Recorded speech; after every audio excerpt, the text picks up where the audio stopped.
بسم الله الرحمن الرحيم ألف لام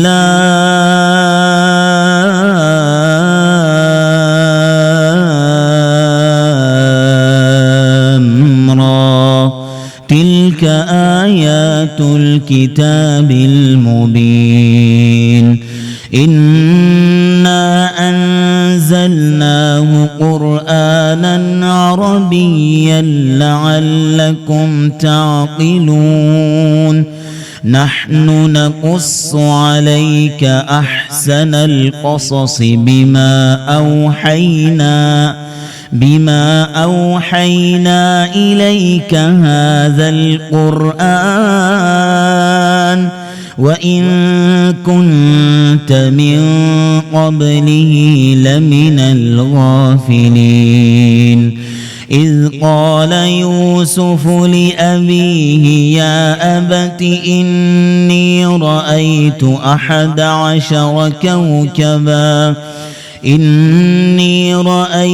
11 كوكبا والشمس والقمر رأيتهم لي ساجدين قال يا بني لا تقصص رؤياك على إخوتك فيكيدوا لك كيدا إن الشيطان للإنسان عدو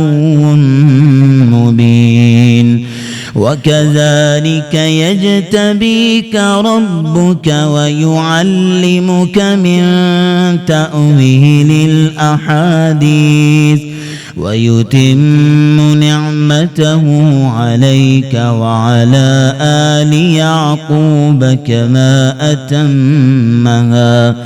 كما أتمها على أبويك من قبل إبراهيم وإسحاق إن ربك عليم حكيم لقد كان في يوسف وإخوته آيات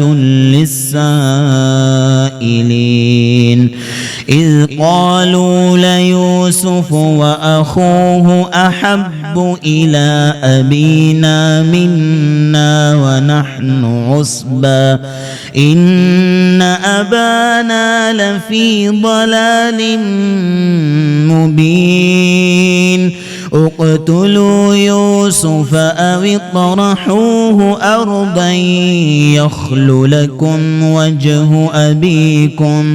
يخل لكم وجه أبيكم وتكونوا من بعده قوما صالحين قال قائل منهم لا تقتلوا يوسف وألقوه في غيابة الجب يلتقطه بعض السيارة إن كنتم فاعلين قالوا يا أبانا ما لك لا تأمنا على يوسف وإنا له لناصحون أرسله معنا غدا يرتع ويلعب وإنا له لحافظون قال إني ليحزنني أن تذهبوا به وأخاف أن يأكله الذئب وأنتم عنه غافلون قالوا لئن أكله الذئب ونحن عصبة إنا إذا لخاسرون فلما ذهبوا به وأجمعوا أن يجعلوه في غيابة الجب وأوحينا إليه لتنبئنهم بأمرهم هذا لتنبئنهم بأمرهم هذا وهم لا يشعرون وجاءوا أباهم عشاء يبكون قالوا يا أبانا إنا ذهبنا نستبق وتركنا يوسف عند متاعنا فأكله الذئب وما أنت بمؤمن لنا ولو كنا صادقين وجاءوا على قميصه بدم كذب قال بل سولت لكم أنفسكم أمرا فصبر جميل والله المستعان على ما تصفون وجاءت سيارة فأرسلوا واردهم فأدلى دلوه قال يا بشرى هذا غلام وأسروه بضاعة والله عليم بما يعملون وشروه بثمن بخس دراهم معدودة وكانوا فيه من الزاهدين وقال الذي اشتراه من مصر لامرأته أكرمي مثواه عسى أن ينفعنا أو نتخذه ولدا وكذلك مكنا ليوسف في الأرض ولنعلمه من تأويل الأحاديث والله غالب على أمره ولكن أكثر الناس لا يعلمون ولما بلغ أشده آتيناه حكما وعلما وكذلك نجزي المحسنين وراودته التي هو في بيتها عن نفسه وغلقت الأبواب وقالت هيت لك قال معاذ الله إنه ربي أحسن مثواي إنه لا يفلح الظالمون ولقد همت به وهم بها لولا أن رأى برهان ربي كذلك لنصرف عنه السوء والفحشاء إنه من عبادنا المخلصين واستبق الباب وقدت قميصه من دبر وألف يا سيدها لدى الباب قالت ما جزاء من أراد بأهلك سوءا إلا أن يسجن أو عذاب أليم قال هي راودتني عن نفسي وشهد شاهد من أهلها إن كان قميصه قد من قبل فصدقت وهو من الكاذبين وإن كان قميصه قد من دبر فكذبت وهو من الصادقين فلما رأى قميصه قد من دبر قال إنه من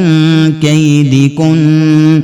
إن كيدكن عظيم يوسف أعرض عن هذا واستغفري لذنبك إنك كنت من الخاطئين. وقال نسوة في المدينة امرأة العزيز تراود فتاها عن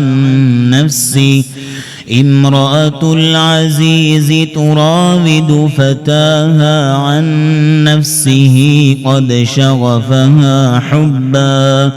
إنا لنراها في ضلال مبين. فلما سمعت بمكرهن أرسلت إليهن وأعتدت لهن متكأ وآتت كل واحدة منهن سكينا وقالت اخرج عليهن.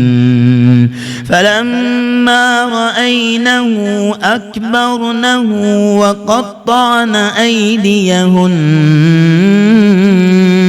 وقلن حاش لله ما هذا بشرا إن هذا إلا ملك كريم. قالت فذلكن الذي لمتنني فيه ولقد راودته عن نفسه فاستعصم ولئن لم يفعل ما آمره ليسجنن وليكون من الصاغرين. قال رب السجن أحب إلي مما يدعونني إليه وإلا تصرف عني كيدهن أصب إليهن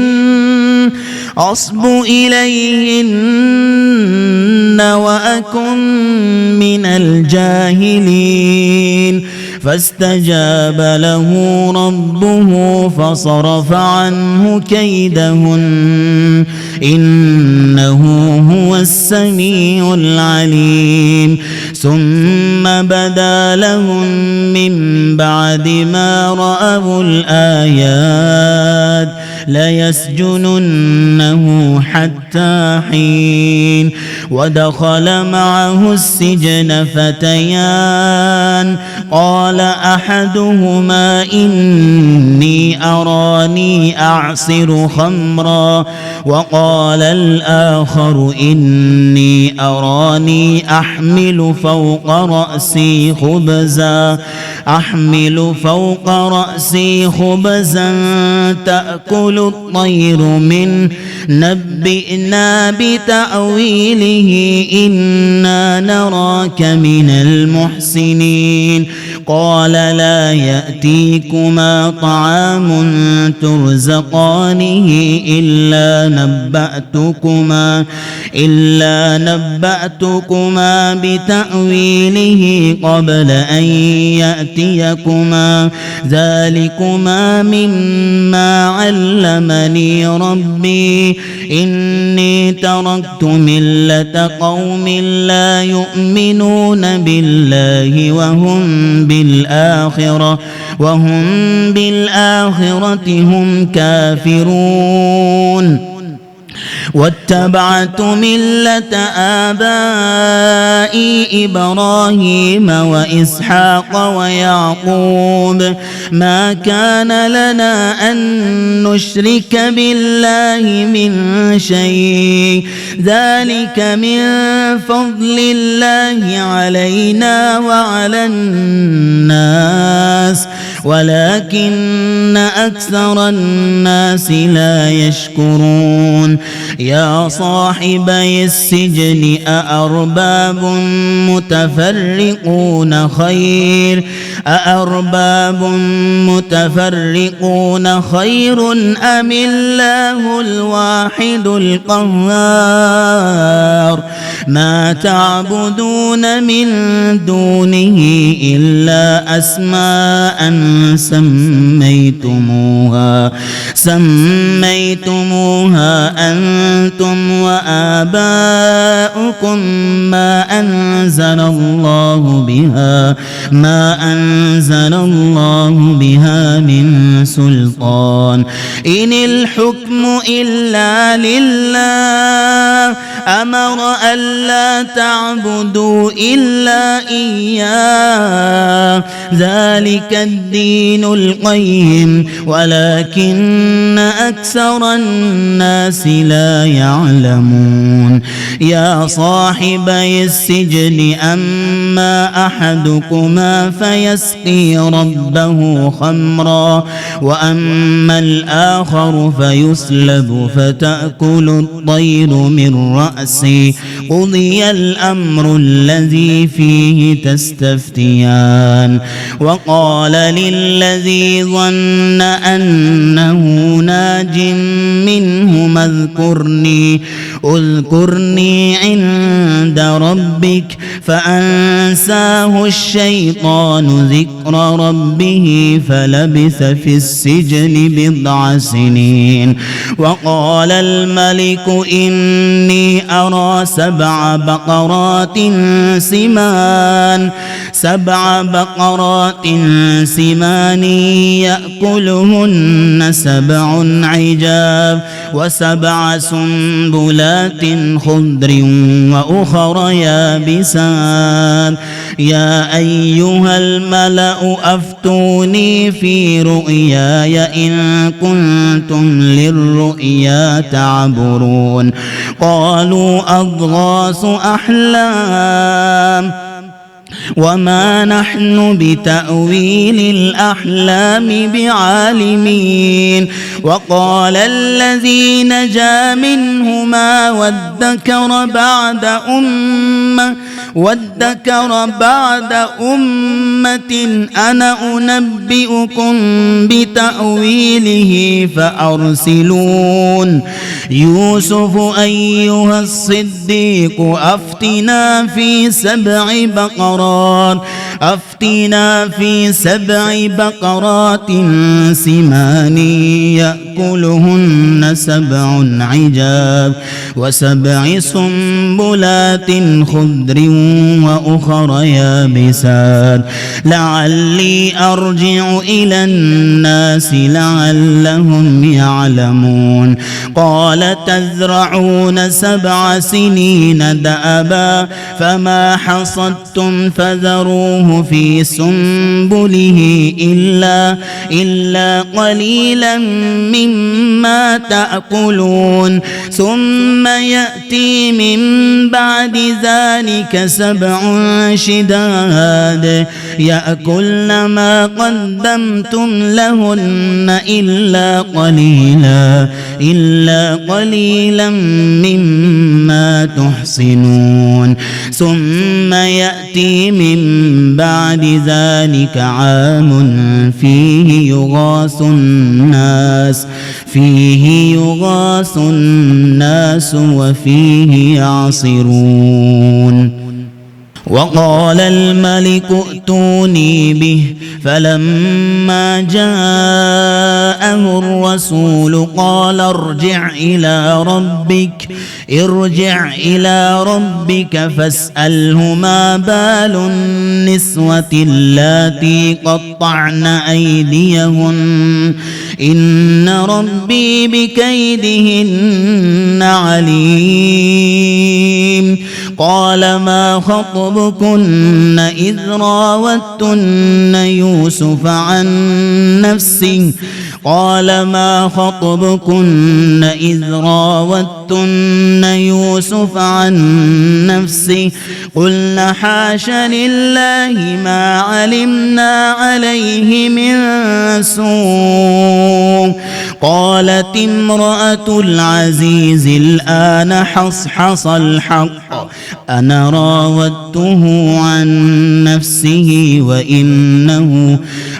راودته عن نفسه وإنه لمن الصادقين ذلك ليعلم أني لم أخنه بالغيب وأن الله لا يهدي كيد الخائنين وما أبرئ نفسي إن النفس لأمارة بالسوء إلا ما رحم ربي إن ربي غفور رحيم وقال الملك ائتوني به أستخلصه لنفسي فلما كلمه قال إنك اليوم لدينا مكين أمين قال اجعلني على خزائن الأرض إني حفيظ عليم وكذلك مكنا ليوسف في الأرض يتبوأ منها حيث يشاء نصيب برحمتنا من نشاء ولا نضيع أجر المحسنين ولأجر الآخرة خير للذين آمنوا وكانوا يتقون وجاء إخوة يوسف فدخلوا عليه فعرفهم وهم له منكرون ولما جهزهم بجهازهم قال ائتوني بأخ لكم من أبيكم ألا ترون أني أوفي الكيل وأنا خير المنزلين فإن لم تأتوني به فلا كيل لكم عندي ولا تقربون قالوا سنراود عنه أباه وإنا لفاعلون وقال لفتيانه اجعلوا بضاعتهم في رحالهم لعلهم يعرفونها إذا انقلبوا إلى أهلهم لعلهم يرجعون فلما رجعوا إلى أبيهم قالوا يا أبانا منع منا الكيل فأرسل معنا أخانا نكتل وإنا له لحافظون قال هل آمنكم عليه إلا كما أمنتكم على أخيه من قبل فالله خير حافظا وهو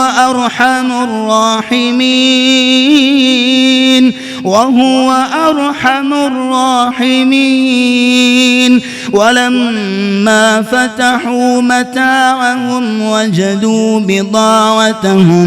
وجدوا بضاعتهم ردت إليهم قالوا يا أبانا ما نبغي هذه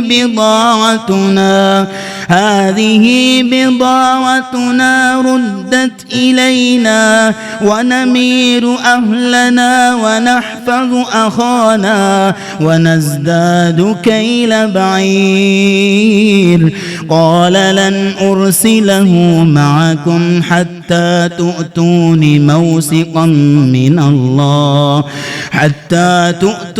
موثقا من الله لتأتونني به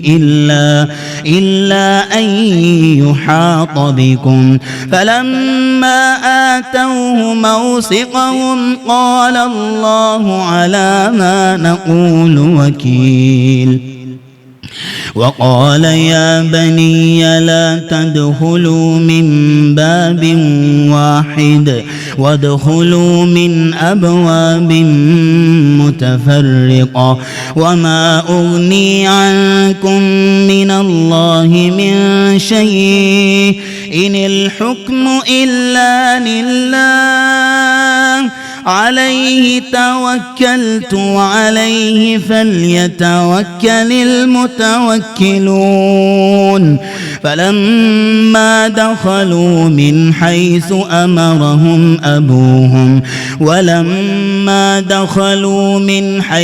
أمرهم أبوهم ما كان يغني عنهم من الله من شيء إلا حاجة في نفس يعقوب قضاها وإنه لذو علم لما علمناه ولكن أكثر الناس لا يعلمون. ولما دخلوا على يوسف آوى إليه أخاه ولما دخلوا على يوسف آوى إليه أخاه قال إني أنا أخوك فلا تبتئس بما كانوا يعملون. فلما جهزهم بجهازهم جعل السقاية في رحل أخيه ثم أذن مؤذن أيتها العير إنكم لسارقون. قالوا وأقبلوا عليهم ماذا تفقدون؟ قالوا نفقد صواع الملك ولمن جاء به حمل بعير وأنا به زعيم. قالوا تالله لقد علمتم ما جئنا لنفسد في الأرض وما كنا سارقين. قالوا فما جزاؤه إن كنتم كاذبين؟ قالوا جزاؤه من وجد في رحله فهو جزاؤه كذلك نجزي الظالمين. فبدأ بأوعيتهم قبل وعاء أخيه ثم استخرجها من وعاء أخيه كذلك كدنا ليوسف ما كان ليأخذ أخاه في دين الملك إلا أن يشاء الله نرفع درجات من نشاء وفوق كل ذي علم عليم. قالوا إن يسرق فقد سرق أخ له في نفسه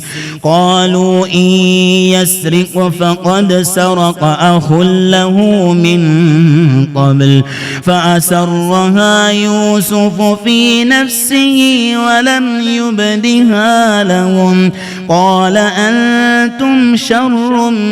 مكانا والله أعلم بما تصفون. قالوا يا أيها العزيز إن له أبا شيخا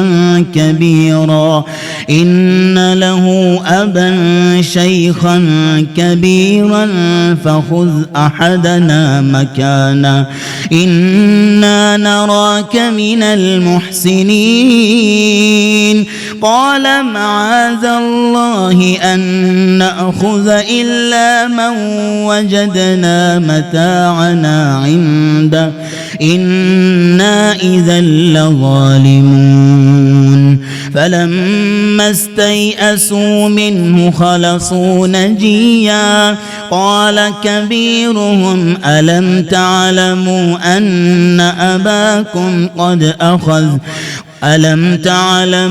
أن أباكم قد أخذ عليكم موثقا من الله ومن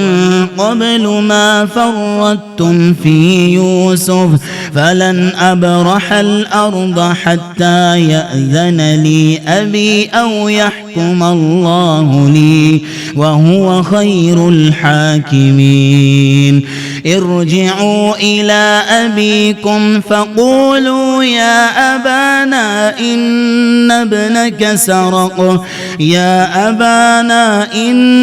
ابنك سرق وما شهدنا إلا بما علمنا وما كنا للغيب حافظين واسأل القرية التي كنا فيها والعير التي أقبلنا فيها وإنا لصادقون قال بل سولت لكم أنفسكم أمرا فصبر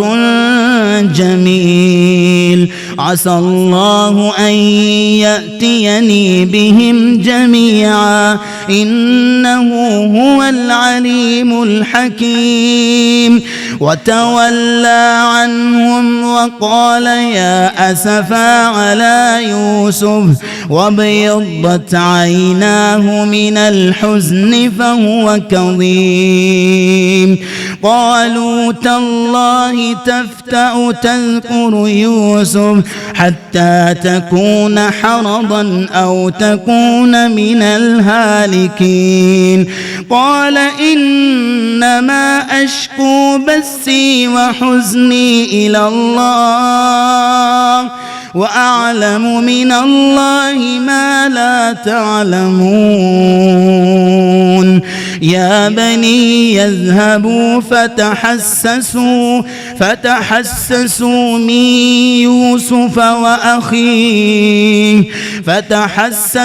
من يوسف وأخيه ولا تيأسوا من روح الله إنه لا ييأس من روح الله إلا القوم الكافرون فلما دخلوا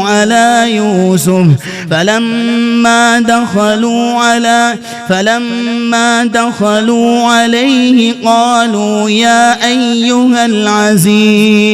قالوا يا أيها العزيز مسنا وأهلنا الضر وجئنا ببضاعة مزجاة فأوفلنا الكيل وتصدق علينا إن الله يجزي المتصدقين قال هل علمتم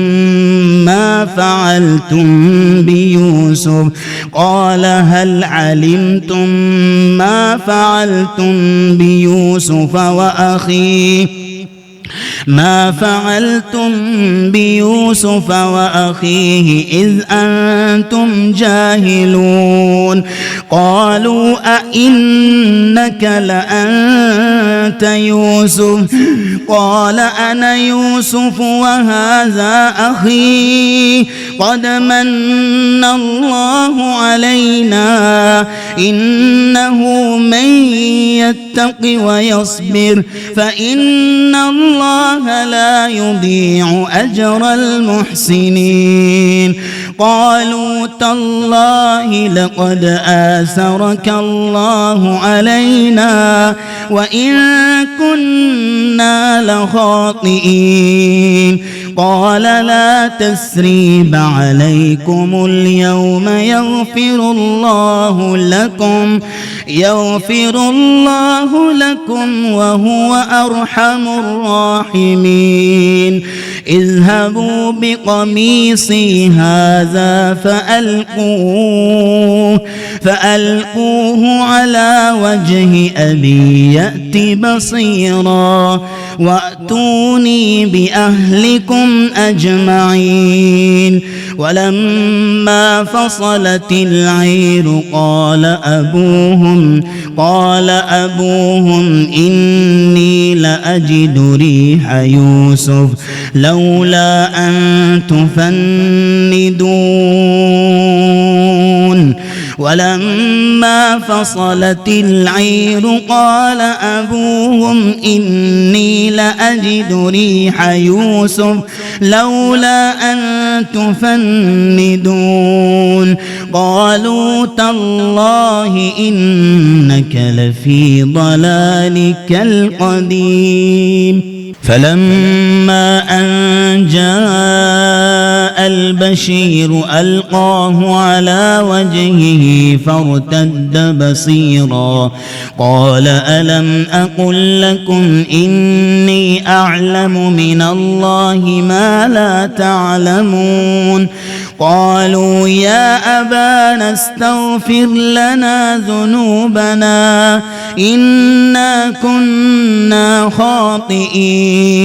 قال سوف أستغفر لكم ربي إنه هو الغفور الرحيم. فلما دخلوا على يوسف آوى إليه أبويه وقال ادخلوا مصر إن شاء الله آمنين. ورفع أبويه على العرش وخروا له سجدا وقال يا أبت هذا تأويل رؤياي من قبل قد جعلها ربي حقا وقد أحسن بي إذ أخرجني من السجن وجاء بكم من البدو من بعد أن نزغ الشيطان بيني وبين إخوتي إن ربي لطيف لما يشاء إنه هو العليم الحكيم. رب قد آتيتني من الملك وعلمتني من تأويل الأحاديث فاطر السماوات والأرض أنت ولي في الدنيا والآخرة توفني مسلما وألحقني بالصالحين. ذلك من أنباء الغيب نوحيه إليك وما كنت لديهم إذ أجمعوا أمرهم وهم يمكرون. وما أكثر الناس ولو حرصت بمؤمنين وما تسألهم عليه من أجر إن هو إلا ذكر للعالمين. وكأي من آية في السماوات والأرض يمرون عليها وهم عنها معرضون. وكأي من آية في السماوات والأرض يمرون عليها وهم عنها معرضون. وما يؤمن أكثرهم بالله إلا وهم مشركون. أفأمنوا أن تأتيهم غاشية من عذاب الله أو تأتيهم الساعة بغتة وهم لا يشعرون. قل هذه سبيلي أدعو إلى الله على بصيرة أنا ومن اتبعني وسبحان الله وما أنا من المشركين. وما أرسلنا من قبلك إلا رجالا نوحي إليهم من أهل القرى أفلم يسيروا في الأرض فينظروا كيف كان عاقبة الذين من قبلهم ولدار الآخرة خير للذين اتقوا أفلا تعقلون حتى إذا استيأس الرسل وظنوا أنهم قد كذبوا جاءهم نصرنا فنجي من نشاء ولا يرد بأسنا عن القوم المجرمين لقد كان في قصصهم عبرة لأولي الألباب ما كان حديثا يفترى ولكن تصديق الذي بين يديه وتفصيل كل شيء